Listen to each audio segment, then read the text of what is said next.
Okay, maganda topic natin. 9 bad habits na nakakasira sa brain natin, sa utak natin, ha? Dati gusto ko maging neurologist kasi napakaganda ng utak, brain, pero cardio na lang na aral ko. So, brain, ano mga nakakasira sa utak? Baka meron dito, hindi nyo pa alam. Number 1, yung mga mahilig magtalokbong, di ba? Nagkukumot tayo, lalo na yung mga bata, di ba? Hindi po maganda. Pag tayo ay nagtatalukbong, nagkukulang yung oxygen sa katawan natin. Okay? Oxygen, napakahalaga for brain function. Mas konting hangin, nahihinga natin, mas masama. So, pag nagtatalukbong, okay nga, medyo mas cozy, mas warm.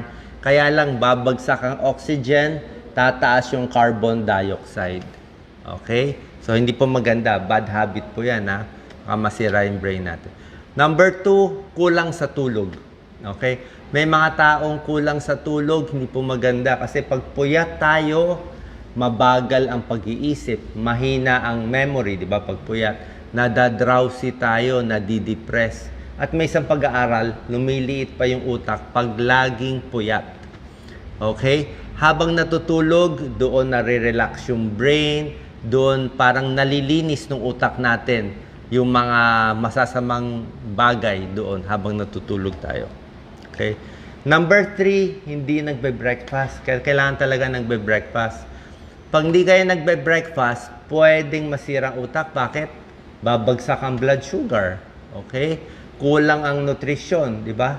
Yung mga hindi nagbe-breakfast, ayon sa pag-aaral, mas mababa grado sa school. Mahina rin magtrabaho, napapagalitan kasi nga inaantok diba? At may isang pag-aaral, may Japanese study, 80,000 subjects inaral nila. For 15 years, yung ibang grupo kumakain ng almusal. Yung isang grupo hindi kumakain ng almusal. Ayon sa result ng Japanese study, yung hindi kumakain ng almusal, mas nai-stroke at mas naha-high blood. Okay? Breakfast, very important para may energy tayo. Number 4, multitasking. Merong iba sa atin, mahilig mag-multitask. Alam niyo multitask? Yung sabay-sabay ang ginagawa. May kausap, nag-aaral, nagmi-music, nag-chat-chat. Hindi po maganda yung maraming sabay-sabay. Okay? May negative effect yon sa productivity kasi yung utak natin, hindi siya talaga sanay yung sabay-sabay Mas gusto ng utak natin, isang bagay lang muna gawin nyo, focus, tapos mamaya yung susunod, tapos yung susunod. Katulad dito, pinagsabay-sabay niya, telepono, cellphone. Pag sabay-sabay, mas hindi ka matututo, mas hindi mo maintindihan, at mas may stress ka. More stress hormones, more cortisol, mental fog, mas malabo isip at scrambled thinking. Kasi nga sinasabay-sabay mo. Lalo na yung mga kabataan. Mga kabataan ngayon, di ba, gusto multitask online. Ako, ayoko talaga. Pag may sinasabi nga si Doc Lisa sa akin, isa-isa lang, one by one. Gusto ko mabagal. I need 5 minutes focus sa isang problema para nakafocus ka. Pag na-solve mo, tapos. Hindi yung sabay-sabay, biglaan, yung kasi pag sabay-sabay gagawin mo, magagawa mo lahat, pero mababaw, mali-mali, parang knee-jerk lang Dapat focus sa isang bagay at malalim. Yun ang gusto ng utak natin. Ayaw niya yung sabay-sabay. Number 5, pag may sakit na, dapat pahinga. May iba pinipilit magtrabaho kahit may sakit, oo. Pero pag may sakit na, ano nangyayari? Reduce brain efficacy. Mabagal na mag-isip, less alert pag may sakit. Siyempre, may kalaban na infection More negatibo ang mood, mas nadidepress, mas mabagal ang isip. Pag may sakit na, poor learning, poor recall of information, dapat pahinga muna, pag gumaling na, tsaka na mag full time sa trabaho. Number 6, bad habit, mahilig sa sugar. Okay? Yung mahilig sa sugar, syempre hindi healthy ang sugar. So, pangit ang nutrisyon, di ba? Pag pangit ang nutrisyon sa utak, hindi rin maganda sa brain growth and development. At pag maraming sugar, more type 2 diabetes, more obesity, more heart disease. So, hindi po maganda. Number 7, simple lang. kulang sa tubig. Okay? Pag tayo ay dehydrated, na initan, napagod, na dehydrate, hindi na tayo makakaisip eh. Basta na dehydrate ang tao, ayan na effect of dehydration immediately. Hindi makaka-test, hindi makaka-aral, hindi makaka-decide, hindi makaka-problem solving, coordination, attention. Kailangan kompleto sa tubig. Kasi katawan natin, di ba? Pati utak natin 70 to 80% water yan. So pag kompleto tayo, hindi tayo dehydrated, mas focus, mas malinaw ang isip, mas creative. Kailangan kasi natin yung fluid Ang utak maraming fluid yan para madala yung mga nutrients, maalis yung mga toxin. Parang kidney yan Kailangan maraming tubig. Mga may migraine, masakit ang ulo, tubig din naman ang solution di ba? Nai-stress, tubig din So drink water, baka tubig lang kailangan mo, kaya hindi makaisip ng maayos. Number 8, kailangan mag-exercise. Bad habit, not exercising. Pag hindi kayo makaaral, let's say, nag-exam kayo o meron kayong project, hindi na kayo makaisip, meron kayong creative project, maglakad-lakad. Minsan, mas maganda maglakad sa mga maraming puno, maraming halaman, maraming oxygen. Kailangan mo maraming oxygen. Kasi pag naglalakad, increase heart rate, maganda circulation sa puso, maganda circulation sa kidney, maganda circulation sa utak. Yung isang sikat na poet, Robert Frost, yung napakagaling na poet, sobrang sikat yan.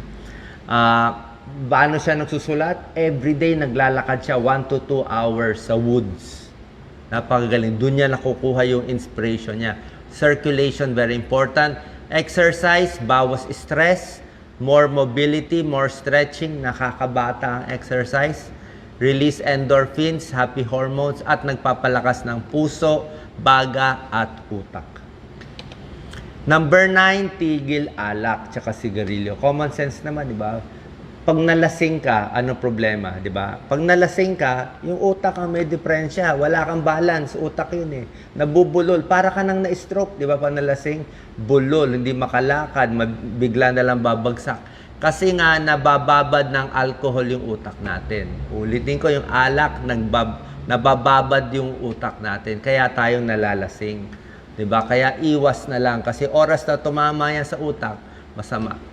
Lalo na kung yung liver mo may konti ng diferensya, hindi na niya ma-filter, ma-metabolize yung alak, hindi ka pa kumain ng pulutan, napakabilis pa yung pag-inom ng alak, malalasing talaga.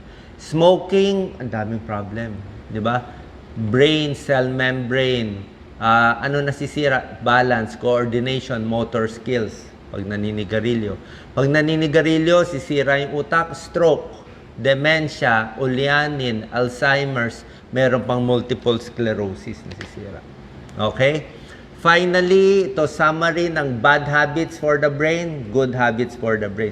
Ito yung mga bad habit, sinabi ko sa inyo, kulang sa tulog, walang exercise, konting araw, maganda rin, very sugary foods, hindi maganda. Ang maganda yung exercise at bawas sugar. Maalat, hindi rin maganda, high blood, sigarilyo, alak, maganda maraming kausap. Maraming kausap, better.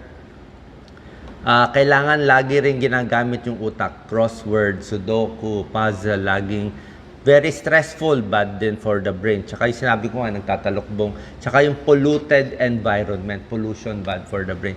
Dagdag ko na rin yung masyadong maingay yung music. Meron na i-stress yun sa lakas ng music. Healthy foods for the brain, nuts, gulay, di ba? Mani, pampatalino, gulay, broccoli, cauliflower, sari-sari yan. Pwede po lahat. Basta wag lang yung matataba, makolesterol na nagbabara sa ugat natin. Manage stress, ito po, bawas alcohol, regular check-up finally. Kailangan regular ang check-up natin, high blood, diabetes, cholesterol, para hindi magbara sa utak. Minsan nagbibigay ang doktor ng pampalabnaw ng dugo, yung mga aspirin, clopidogrel, pampalabnaw din yan, may tulong din sa utak. Merong omega-3 fatty acids, fish oil, may tulong din. And finally, wag mababagok. Yung mga bata, wag kayong magpapasuntok sa ulo. Wag magpapasuntok, wag magpapatakip dito, mawawala ng oxygen, magsusuot ng helmet. Wag tayo sa mga boxingero o mga karate. Kasi oras ang nabagok yung utak, nagkakaroon ng brain concussion. Concussion, napupunit ang nerves. CT scan normal, MRI normal, pero napupunit. Kaya tingnan nyo yung mga boxer at iba talaga nabubugbog o yung mga wrestler. Bulol na magsalita after a fight. Paano napupunit yung mga ugat nila sa utak. So, laging alagaan ng utak, follow these tips para laging matalino at healthy ang utak. Salamat po.